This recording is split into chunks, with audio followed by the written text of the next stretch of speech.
adlaw ka vang lewa o nimtingin agawi kasinara agati miswa ay thiam ku boy pa nasi kasunang susin kung hansi o sabang indarater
galong na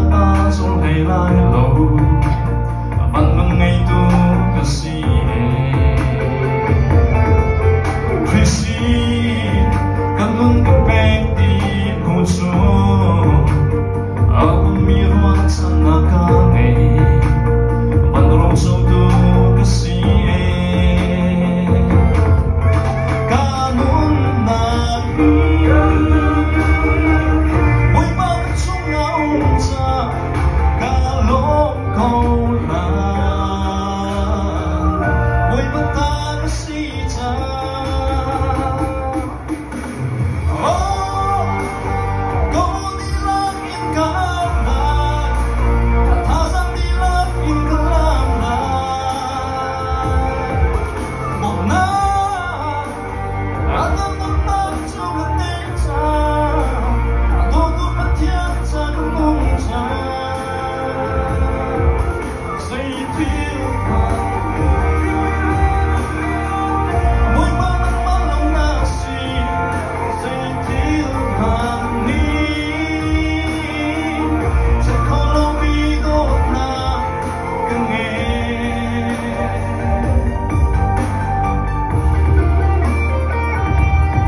thầm chát mãi các bồi ba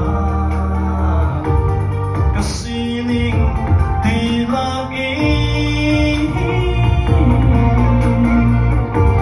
dùng sao in cần bồi chát lại các bồi ba cần ngân na thì là ý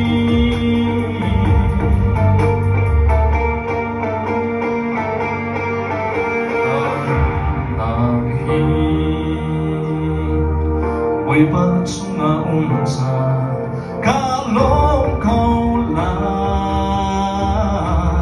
ôi bắt ta có si cha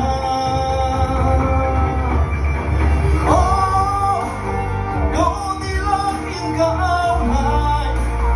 thà ra đi lạc in cả làm lại một năm anh ta không nắm cho cái tên cha